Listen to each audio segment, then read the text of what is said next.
To my channel. आज के video में हम बात करेंगे ब्लॉक 1 व्हाट इज लैंग्वेज का यूनिट 2 स्ट्रक्चरलिज्म के बारे में।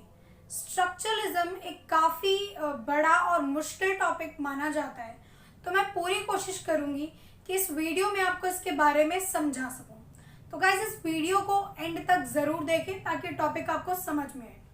और अभी तक आपने चैनल सब्सक्राइब नहीं किया है तो सब्सक्राइब कीजिए और बेल आइकन को प्रेस कीजिए। शुरू करते हैं आज की वीडियो को। स्ट्रक्चरलिज्म ये अपने आप में ही बहुत वास्ट टॉपिक है, तो आज के वीडियो में हम कवर करेंगे इसे स्ट्रक्चरलिज्म इन लिंग्विस्टिक्स में।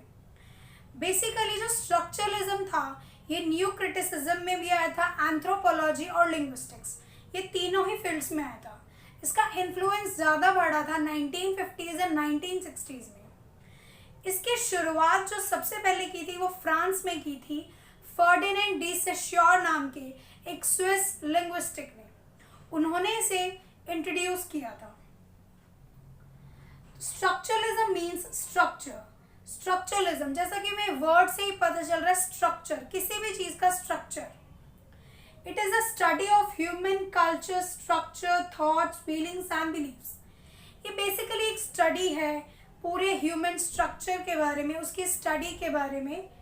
ह्यूमन कल्चर, उसका स्ट्रक्चर, थॉट्स, फीलिंग्स और बिलीव्स। जैसे कि एक दीवार होती है, एक वॉल, उसका जो स्ट्रक्चर बनता है उसकी ईंटों से यानी ब्रिक से बनता है। इसी तरीके से स्ट्रक्चरलिज्म है। तो Ferdinand de Saussure, his work was course in general linguistics 1915।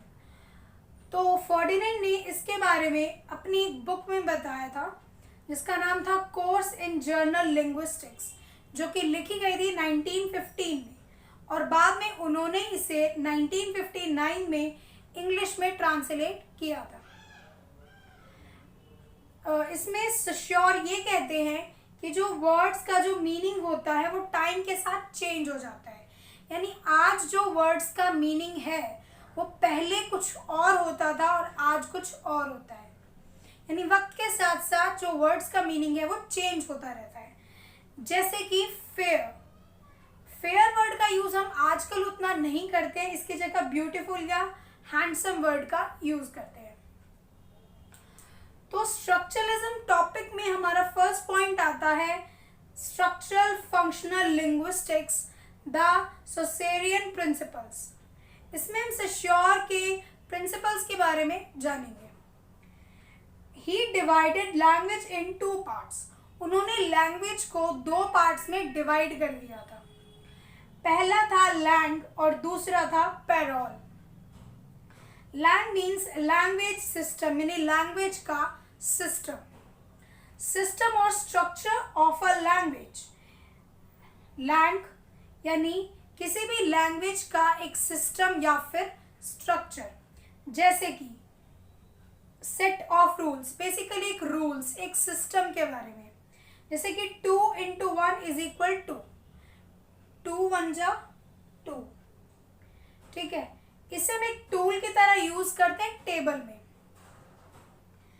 और दूसरा आता है पैरोल, स्पीकिंग और राइटिंग लैंग्वेज, यानी कि जब हम उस लैंग्वेज का प्रैक्टिकल यूज करते हैं बोलने में या लिखने में। Activity of speaking in a language और एक्चुअल स्पीच, जब हम उसे लिखने में या बोलने में एक्चुअली उसका यूज करते हैं। अब जैसे इसी एग्जांपल को हम ले लेते हैं, जैसे 2 1 जा 2, ये एक टेबल है। इसका यूज हम किस में कर सकते हैं? जब हम प्रैक्टिकल कैलकुलेशंस में इसका यूज करते हैं। तो आई होप इन दोनों के बीच में आपको डिफरेंस समझ में आया होगा। लैंग्वेज में सेश्योर कहते हैं कि meaning of a word depends on meaning of other words, like cat means cat, not bat, hat, rat. यानी जो एक वर्ड का मीनिंग है वो दूसरे वर्ड पर डिपेंड करता है। जैसे कि अगर हम एग्जांपल लें, एक वर्ड है कैट, तो जब हम कैट बोलते हैं तब हमारे दिमाग में कैट का एक इमेज आता है। कैट कैट है, क्यों? क्योंकि कैट बैट नहीं है, कैट हैट नहीं है, ठीक है। यानी एक वर्ड का जो मीनिंग है वो दूसरे वर्ड के अपोजिट होने की वजह से हो रहा है। कैट कैट है, बैट नहीं है। ये दोनों डिफरेंट है। Meaning not naturally created but used in conversation again and again. किसी वर्ड का जो मीनिंग है वो नेचुरली क्रिएटेड नहीं होता, बल्कि उसे हम क्रिएट करते हैं जब उस वर्ड को बार बार कन्वर्सेशन बातचीत में लाया जाता है। जैसे कि इंग्लिश में जिसे हम बोलते हैं कैट, हिंदी में उसे बोला जाता है बिल्ली। यानी बार बार जब कैट वर्ड का यूज हुआ तब एक कैट को यानी एक बिल्ली को कैट का नाम दिया गया। कैट नाम से हमारे दिमाग में एक इमेज आती है, एक 4 पैरों वाला जानवर जिसके 2 कान हैं, और इसी तरीके से इंग्लिश में इसे कैट नाम दिया गया और हिंदी में इसे नाम दिया गया बिल्ली। लेकिन ये दोनों वर्ड्स अलग अलग हैं। अब इसी स्ट्रक्चरलिज्म में सेकंड पॉइंट आता है arbitrariness of the sign. Arbitrary यानी कि मनमाना। जैसे कि आपको यहाँ डायग्राम दिख रहा है, साइन, सिग्निफायर, सिग्निफाइड, इन तीनों में डिफरेंस प्लीज ध्यान से समझिएगा। साइन, साइन यानी कि वर्ड, यानी एक जैसे कि कैट, ठीक है। साइन एक वर्ड है, यानी एक वर्ड की तरफ हमें एक सिग्नल दे रहा है। सिग्निफायर यानी उसको सिग्निफाई कौन कर रहा है, लेटर्स कर रहे हैं उसको सिग्निफाई। CAT, कैट, यानी जो लेटर्स हैं वो उस वर्ड को सिग्निफाई कर रहे हैं, वो सिग्निफायर है।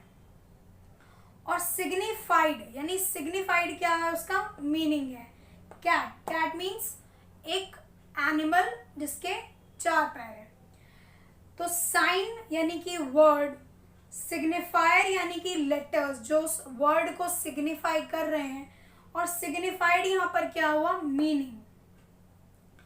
ये जो टॉपिक है आर्बिट्रेरीनेस ऑफ द साइन, ये हमें क्या बताता है, relation between word and it's meaning. ये हमें बताता है वर्ड और उसके मीनिंग के बीच का जो रिलेशन है। Not natural connected, no natural connection between sound and meaning. यानी ये बताता है कि जो साउंड और उसका मीनिंग है उनके बीच में कोई नेचुरल कनेक्शन नहीं है, वो हमने क्रिएट किया है। आर्बिट्रेरी यानी मनमाना। इंग्लिश में जिसे कैट कहा जाता है वहीं हिंदी में उसे बिल्ली कहा जाता है। डिफरेंट वर्ड्स, डिफरेंट लैंग्वेज, यानी अलग अलग भाषा में शब्द अलग अलग यूज किए जाते हैं।